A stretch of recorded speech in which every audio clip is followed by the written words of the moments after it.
So we will move to item 5.3, our Basic Skills Initiative. Vice Chancellor Russell and our old friend, I see Mark Wade coming back. And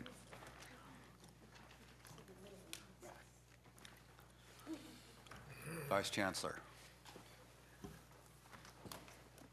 Thank you very much, President Himmelstein and Board of Governors. It's a pleasure to come to you today to give you a quick update on the Basic Skills Project. As we were moving forward quickly with the Student Success Task Force discussions and getting a lot of comments and a lot of feedback about that, I thought it important at this point to kind of update you on where we are with basic skills, because there is a lot of work that has been done in the state. And so we're very fortunate to have Mark Wade Liu working at the Chancellor's office now. He's taking on this responsibility, so he's going to give you a quick update on those statewide activities. And then we also have rolled into the basic skills funds some professional development dollars that go to the LA Community College District to provide statewide leadership on those issues. And so we have two representatives here to give a report on that as well. So I'm going to turn it over to them now for their reports. Good morning, board members. It's nice to see you. I was very glad to be here for Tana's recognition. It's been a very enjoyable time working in the Chancellor's office. I've had lots of varied experiences, and not least is just a variety of people who I get to work with on a very close level. So I'd like to introduce Deborah Harrington and Lynn Wright. They're both with the California Community College Success Network, which is the professional development grant of the Basic Skills Initiative, and they'll be presenting shortly. So I'm going to give you a general overview. Some of you are new members on the board, maybe not quite as familiar with the Basic Skills Initiative. We're going to be focusing on two aspects of it. We're going to focus on professional development and the innovative activities that are happening at the colleges. Today, the Basic Skills Initiative is funded with approximately $20 million. Of that, approximately $19 million goes out in allocation to the colleges, and approximately $1 million goes towards professional development. The formula for allocation to the colleges is quite complicated, so I'm not going to go into that. But in short, it's based on FTES, or full-time equivalent students, in credit and non-credit basic skills. And then another factor is put in for the students who are taking basic skills who are between the ages of 18 approximately and 25. So those factor in. No college receives less than $90,000. So that's the base allocation to any college regardless of its size. And then the rest of the money is all split up based on this formula. So next slide. So the professional development aspect, as I said, is called the California Community College Success Network. I'm going to turn that over to Lynn and Deborah in a moment. And then the part about the colleges and what they're going to be doing, I'll talk about that second. So I'm going to turn it over to them.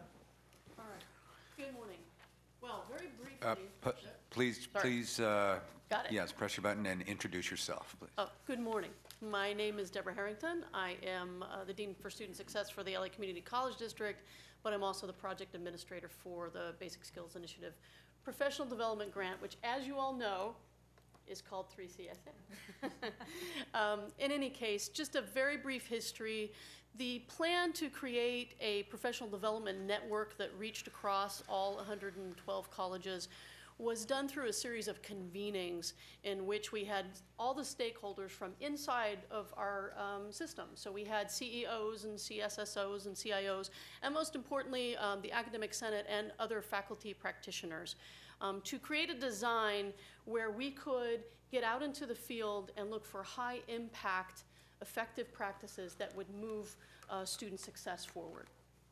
So with 3CSN, we have primarily three objectives, and I'm just going to put them up there so I can talk just a little bit about what those mean as well. So one of the things that we really wanted to be able to do, because California is such a big state, is we knew that we could get in and work with people face to face, but we wanted to create also an infrastructure whereby we could work with them virtually. And we have built all of that around very easy to use, low cost, open educational resources that are online. And so what we do in achieving these 3 objectives is that we're really designing this to build not just you go in and do a workshop. Instead, it's a community of practice that's ongoing professional development, that is rooted in action research, and that is really designed to achieve not only student success awareness, but this thing that we call equity-minded completion. There's our website. So I hope when you get an opportunity to check the website out. So we focused beginning in early 2010 as our work moved forward, and we really began to think deeply. Out in the field, if you haven't heard about it, there's a large national student success completion agenda. And so what we decided to do is to really focus on that student success completion agenda by thinking about it in terms of momentum points. And these are key kinds of, well, Lynn's going to explain it in a minute, but let's just put it this way. They're completions that drive 3 things. We've put them into 3 categories. It's student persistence, especially the first year, because once students can reach a certain amount of units, they are shown to go on and, what do I do here? Don't send? No. Okay, good. So it's the first year, especially with persistence. Student acceleration through the developmental sequence. And it's not just that we want them to complete the developmental sequence, we want them to complete the gatekeeper course. We want them to get to the college level English and math and complete it. And then the third one is this idea of student completion of certificates, degrees, and or transfer, right? So it's really, really simple. Student persistence, right? Student acceleration, and student completion. And I am going to turn it over to Lynn, who is running the day-to-day operations, and she's going to get into the details of how we're doing this. So I'm Lynn Wright, and I teach English at Pasadena City College. Former Chancellor was our president, and I'm sorry Mr. Baum has left. He is our board member there. But anyway, I'll talk to him at our next board meeting. Momentum points, I think you probably know, this is, I guess the best resource to go would be Tom Bailey, who is at the Community College Research Center, Teachers College, Columbia University, has published extensively about this. Others have talked about it, of course. And it's just by looking at the data, we can tell by looking at data, if students do X, Y, Z, that we see they move on. So momentum points are these ideas that if they do these things, we can see that students are propelled on to the next level, and that's what we need to get them to complete and to be successful and to go out into those businesses and do what we need them to do as a society for our economy and our society, but also for them and their families. So that's what momentum points are. And then again, we look at data to see how the students are doing around that. And one is, it allows us to look at students and see what they are actually doing and where they're getting stuck, okay? And more importantly, we can look specifically, not just all students, but we can look at it we can disaggregate this data and see who's really stumbling. And this is where we begin to address the achievement gap and really get to our equity-minded completion issues. And we'll show you a little later a tool that we have invested in and that will soon be hosted in the Data Mart for the Chancellor's Office that will allow faculty to get their hands on this data very quickly and really begin to pinpoint where their gaps are to really better target the students and the programs and the courses that need to be addressed. So our primary strategies, we work on 2 basic levels. One is on a macro structural organizational level. Faculty need to be involved on campuses in the structure and the processes and the procedures of those campuses, of their own campuses. And so we want to create a greater awareness and dialogue around this so that they can do what they need to do to help that college create clearer pathways for students. So we know, I've been working with first-year experienced students for 10 years now, it's really hard to get into college. It's really hard to get through that whole matriculation process. We even talk about matriculation, that's our word. It scares me even. You know, it's not the student word, they don't know what that means. So how do we realize what they get through? Because the ones sitting in our classrooms are already incredible survivors with great persistence and tenacity. It makes you wonder about all the ones who didn't get through. And yet we still know once they get in the class, there's still a lot of stumbling blocks. So there's a lot for us to look at, and we really need to help faculty become conscious of who our students are and what are their stumbling blocks, and then help their college investigate that and create solutions to help students through that. So that's how we're doing on the macro side, to help faculty become aware at that level. On the micro side, of course, in our own classrooms, what are we doing and what can we do to make it more student-friendly so that we can think holistically across the curriculum, all of us supporting our students all the way. It shouldn't be that I have to send them to student support for any sort of student support. Of course, there's all kinds of great resources over in student services for them, but as a faculty member, I need to be able to know what's there and to shape assignments and other things so that students can go there, right? I can tell them there's a library, but I need to take them to the library. I need to get them to interact in the library. So how on the micro level can we get teachers to begin to think about what they're doing and embed that in their classrooms?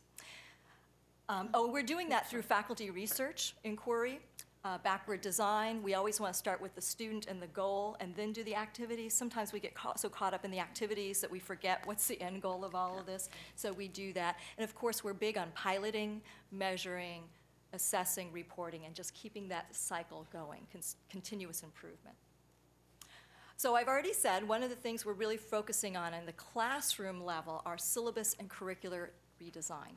So we talk a lot about that. We've had some workshops this semester on that, and we will have some follow-up workshops in the spring. Acceleration initiative, Deborah's already referred to that. It's a very, very powerful initiative, a strategy of we look at students, how long it takes to get through their basic skills sequence. It's a long time, and most don't make it. It's sort of, and then there was none. And so how can we look at that and change that so students can get through faster, but also with the knowledge that they need. So it's one thing to go through the textbook page by page. We heard the guy talking about that yesterday with Inkling. It's another thing to really have and own that material and be able to use it and apply it. So that we're very interested in that through the Acceleration Initiative, and we have an Acceleration newsletter that we can distribute to you later, which tells you about it. And finally, we're heavily invested in contextualized teaching and learning. Again, it's very responsive to students, who they are, what they need. It's just in time. Rather than the front loading, here, learn everything you need. I'm going to tell you everything you need to know on the first day. I don't learn well that way. Most people don't. How do we learn to embed just in time learning, reading, writing, numeracy throughout the curriculum?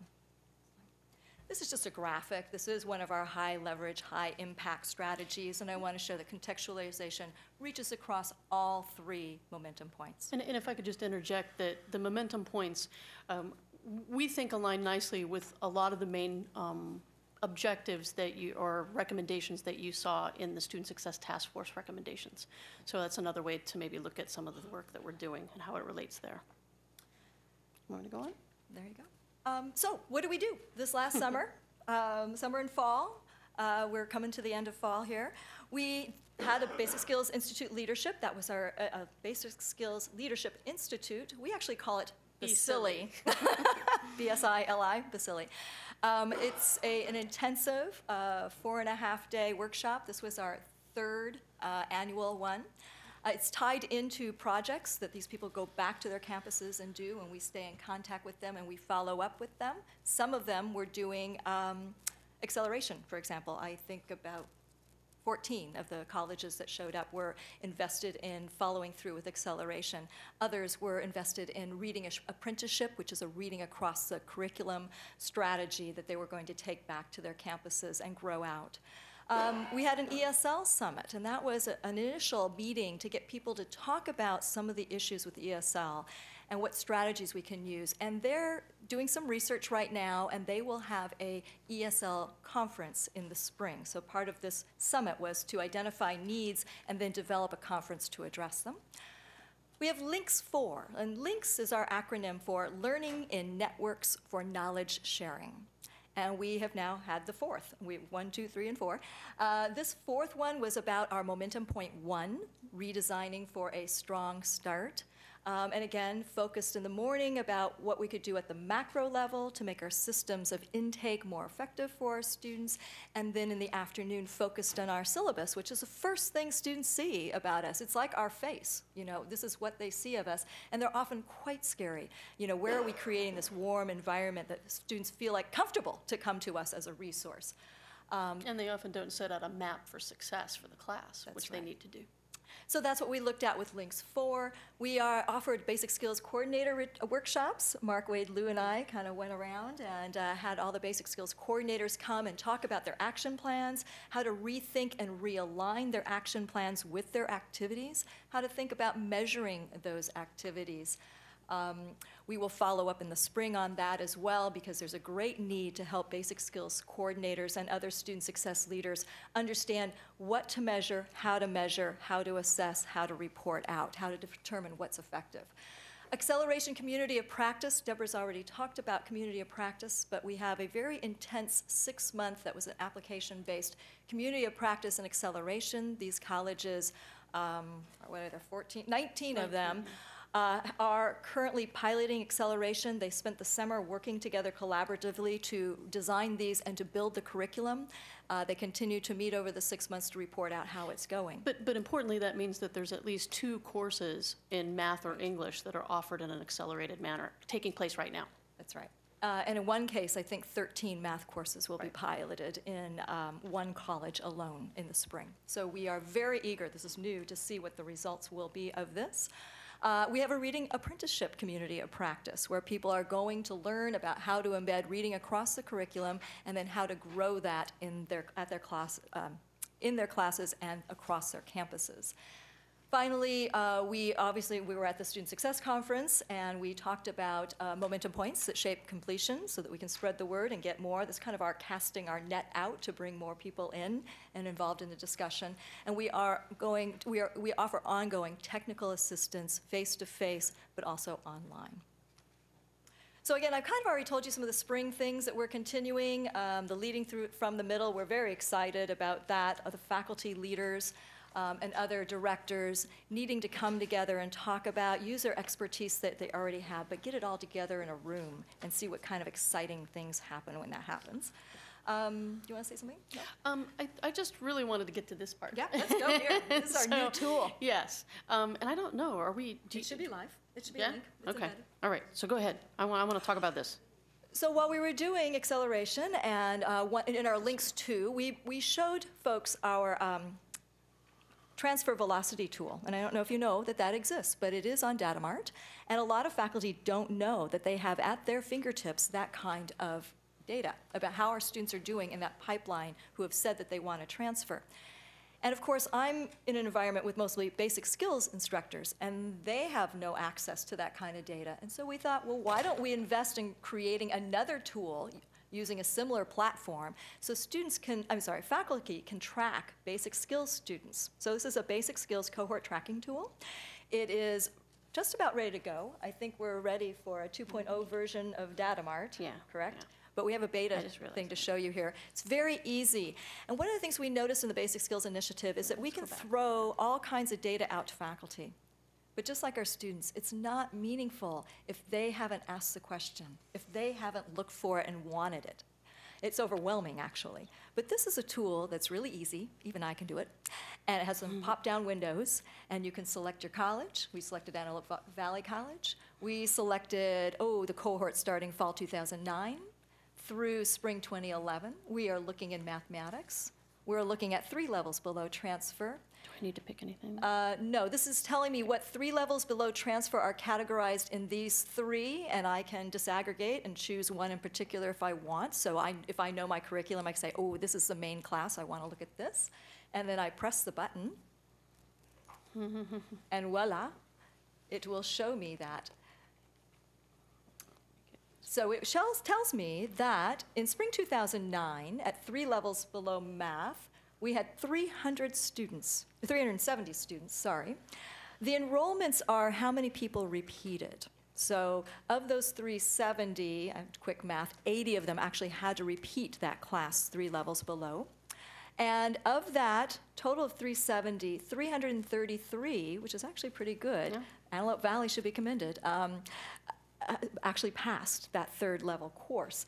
Then we want to know, the next important thing is, of those 333, how many went on to the next level? This is the same cohort.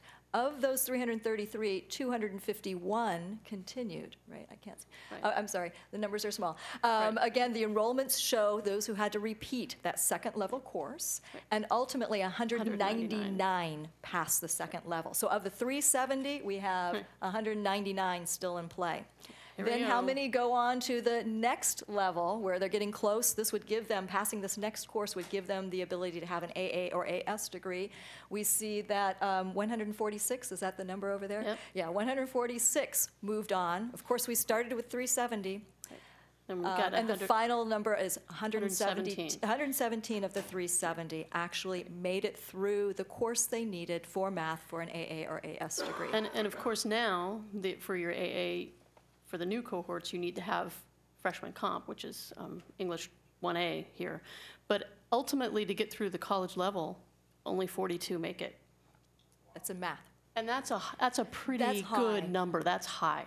So the other thing is, you can look at any of the other colleges and see how you're doing. The reason why we know Antelope Valley looks good is because we've looked at some of the others, and we also know our own data from our own schools. But again, the exciting thing is that this is a tool that we can use across the state, and it's easily accessible, and faculty, even I can go on and do it. And at the bottom, you can see how you can disag. So you can do the gender, I can look by age group, I can look by ethnicity, I can pull out other ways to look at specific groups, and that was an add-on. We did a simple one first, and then we invested more money because we thought this data would be very, very important. And we should say Patrick Perry was instrumental in helping us develop Absolutely. the This tool. was all done in partnership with the Chancellor's Office. So that tool will be available to to everyone within, I guess, a month. Yes. Finally, you want to talk about, you want me to? Okay. 3CSN has also supported the non-credit accountability task force. I'll let Mark talk about that. Yeah, just very briefly. This is another small project. As you know, non-credit doesn't have grades.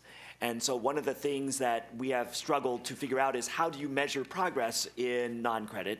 And so through 3CSN, we have funded a small task group and a small pilot project where they are working on using a test set of indicators, seeing how well it works locally. We are finding out very interesting things about the interaction with non-credit and their MIS data reporting that needs to be worked out. We're finding out whether faculty are comfortable with using a set of indicators. They have a trial set right now that they're working with, and they're trying to figure out what recommendation do they want to make at the state level. So we're probably going to be bringing some Title V regulation recommendations in the spring so that we can provide some type of progress indication for non-credit. And this is really important for non-credit because they realize, for example, right now, the CDCP report, which is on all those certificates in non-credit, doesn't really reflect what's happening in any of their classrooms. It shows persistence, but they can't really show very much else because right now MIS doesn't really collect anything else. So this is going really well under the leadership of Janet Folks at Bakersfield College. So we've put up here our theory of change, but ultimately, as you can see, doing this kind of work and working with the faculty and empowering them and having them recognize what the high impact practices are and to build those up. And a lot of these have to do with curricular design, which, by the way, are not costly. I mean, it's just redesigning what you do. This, in turn, is going to produce greater success. And now, This is basically what we ask faculty to do. Right. We are going everywhere we can to get people out, the word out, and of course we're big on networking. We want them to share with others. We want them to join our network. We want them to attend our events. We have community of practice applications that we are going to encourage people to apply for. Technical assistance. I get asked to come in and talk and work with committees, and sometimes just having an outsider there really can change the dialogue going on, and I'm happy to do it, and I learned so much. And we have a network of about 10 other coordinators across the state that help us do that as well. And then finally, though that's the last one, sorry, invite a rep onto your campus, and we can help them discover what their needs are, get inquiry groups going on, get action research done, help them with their evaluation, and be more successful. We are here to empower faculty to empower their students. Thank you. Thank you. Okay, so I know that you're all wondering how all of this feeds in together. And in the Basic Skills Initiative, the professional development part rolls into what happens on the campuses, and then the campuses work with things that shows us what we need to do next year with the Professional Development Network. So I'm going to talk a little bit about what they're doing at the local colleges, a brief thing. So first of all, I want to talk about what they're reporting at the current time. So what do they tell us when they give us an accounting for the money that they get? Well, they do their expenditure reports. Those are required. And I'm going to show you in a little while what their top expenditures are in terms of activities. We're also working really hard to work with the colleges on this whole idea of looking at data. So the cohort tool is going to be an amazing thing for them to work with. But a lot of faculty are just not as familiar with working with connecting data with what's happening in their classroom. So one of the things we asked for this year was take a look at your ARC data. What's happening with basic skills and what you're doing with your basic skills money, and how do you think the two are related? It's kind of a baby step because as any discussion will show, moving a state metric on basic skills is very, very difficult. And even moving the ones at the local colleges is very difficult because, as we have seen, a lot of the things that people do are pilot projects. That means you're doing one course or two courses, whereas your basic skills data reflects your entire curriculum. So it was a baby step to get them to start looking at their ARC data and to also know, I think, for the colleges to realize that what's reported in their ARC data is what everybody external to our system looks at. And I think it's important for them to recognize, oh, they're not looking at our little report from our one class in our department. They're looking at this big metric. And I think that's important for them to know. We also asked them to give a little bit of research, do some study on 2 of their basic skills funded activities. And that has allowed me to kind of see who's doing some really excellent things. Lynn and I have presented now, this is our 3rd presentation together. At the CIO conference, we were able to share examples of colleges that were doing really well so that colleges that are having a few more challenges know who they can contact to find out, wow, they have this great program, we're trying to do the same thing, who can we talk to get more information about how they're doing all of those things. And finally, in their action plans, in previous years, the action plans were every single thing that they did. And while I think that was helpful on a local planning level, on a state level, I really don't need to see all of their activities. And the plans ranged from 2 pages to small phone books. And so I asked them to focus on 5. And again, we are building in the whole idea of what are you measuring? How do you know that you've achieved the outcome that you want? We're really trying to bring in that idea that Lynn raised before where you set your goal, you figure out what you're going to measure to know that you've reached that goal, and then you plan your activities. Whereas in the past, people are mostly focused on, oh, this is what everybody says is really cool, let's do that, and then figure out what it's doing. Whereas you really should be thinking about what do you want to achieve, what activities might lead you there, and of course the measurements will show you whether or not you've been there. So, a little bit of just information. The planned expenditures for this year, you can see the summary is 38% of the colleges, 38% of the money that they're planning to spend in this coming year is on supplemental instruction and tutoring, and I'm going to talk about that in a moment. But I know that the Student Success Task Force recommendation focuses a lot on innovations and what people are doing, and I think it's very reassuring to see that our colleges are really working hard to do practices that maybe they have not done in the past. 50% is going to advisement and counseling, 40% is for coordination of these programs, and 12% is program and curriculum planning and development.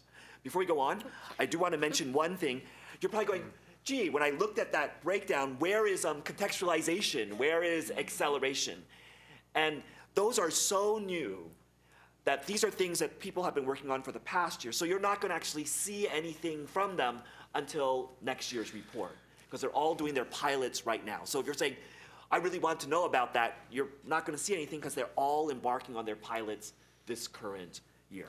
Mark, Yes. I need to ask you to think about wrapping up here. Okay. Okay. All right. These are the top expenditure categories by effective practice. We can skip on. You have that on your slide. And these are the promising interventions that they have been doing at their colleges. Supplemental instruction. Let's see. A lot of tutoring through supplemental instruction.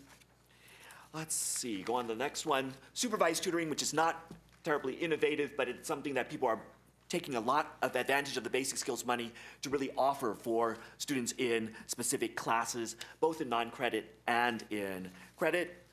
We have supplemental learning assistance, also authorized through Title V, and people are working with that very much to have special activities for helping students in specific courses. Learning communities are very popular right now. People are really pairing, again, just like the recommendation in the Student Success Task Force, pairing student success courses with regular content courses. So they're getting all aspects of basic skills, not just content, but how to become an effective student. And then finally, many of them are working on curricular design. It's interesting, the reports that I've gotten this time are focused mostly on compression, and we're seeing two things. Compression is where you take a regular semester course and you squish it and offer it in a much shorter time frame, but you don't lop off any hours. Acceleration is really focused on removing dropout points between courses, so you may do much more innovative things with courses.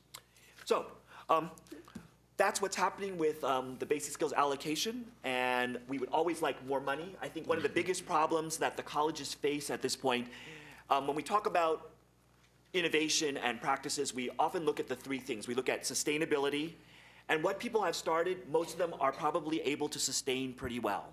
They have figured out how to get it going, they have their people in place, they have professional development to help them do that. Customization is a very important thing about doing an effective practice at a college, and our colleges are nothing if not innovative in how they apply something.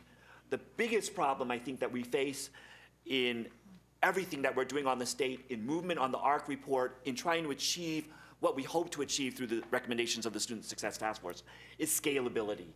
Scalability, unfortunately, is difficult because there are fixed costs for almost every successful intervention that people are embarking on. And beyond a certain level of overhead for coordination, every time you add another course, you add another student, you are actually, you just have to have more resources. So that's going to be an ongoing challenge for our system as we move forward, regardless how the recommendations come out in achieving student success. Okay. Thank you. Okay, Chancellor has some questions and comments, followed by Vice President Perez. Thank you very much.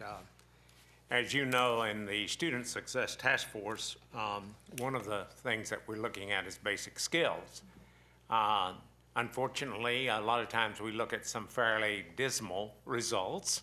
That is, if you, I don't know, for instance, maybe you can give me a quick answer to this. If someone starts at the 4th level, what is the normal percentage that persists all the way to college level in either math or English?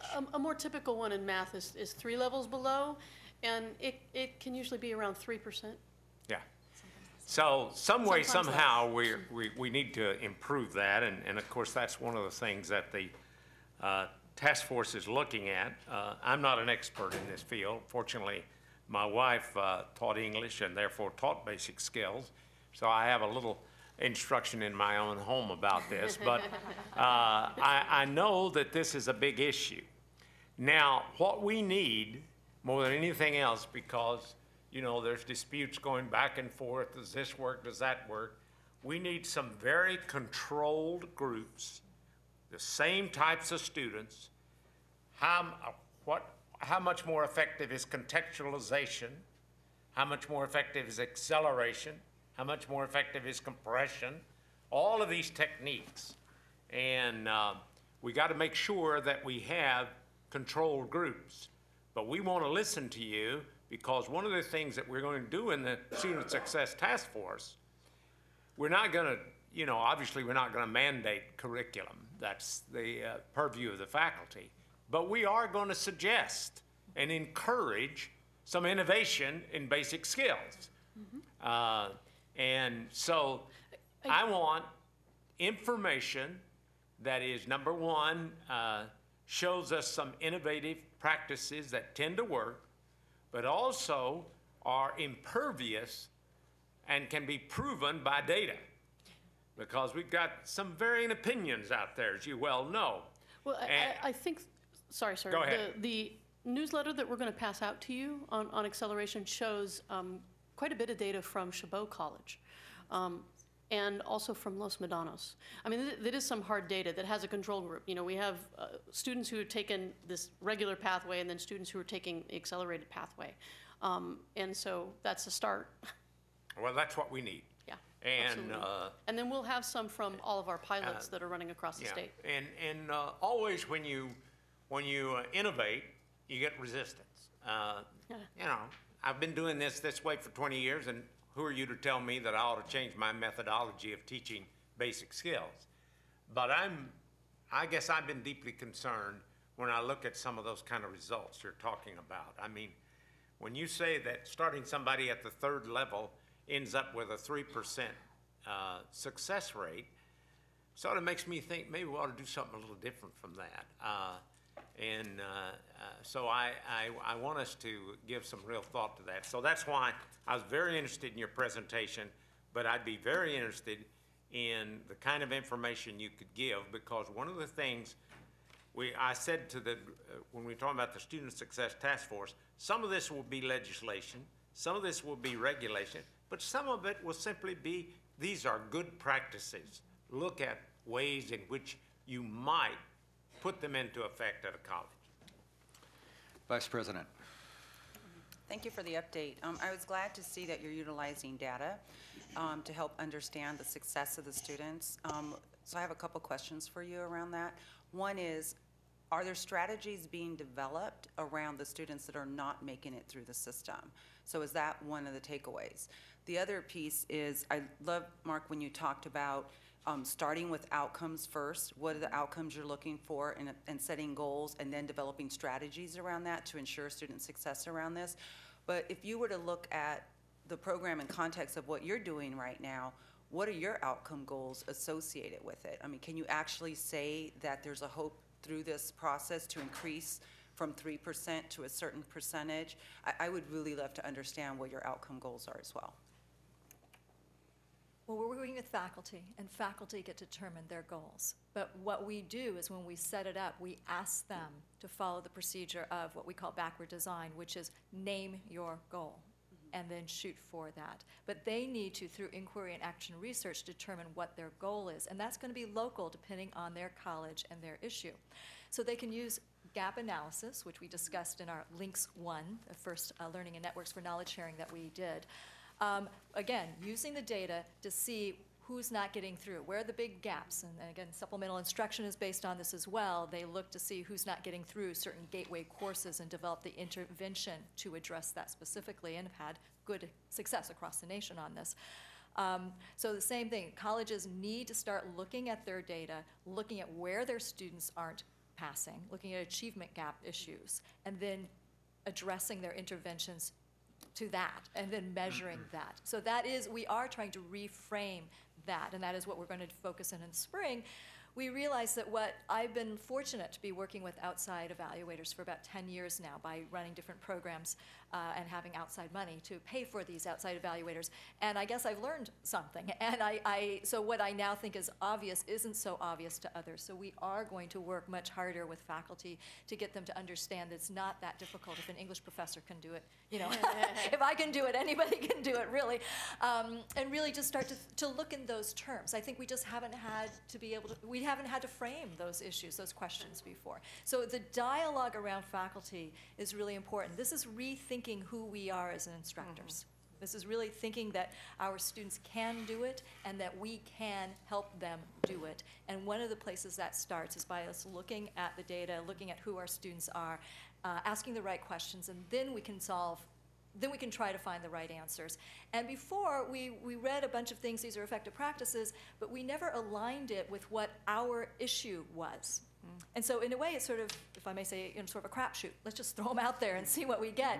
And now we've been doing that for a while, and it's like, okay, let's be a little bit more methodical about this. And that's what we're really trying to do. And that's, I think, what our new take on this. And then the networking, the power of networking.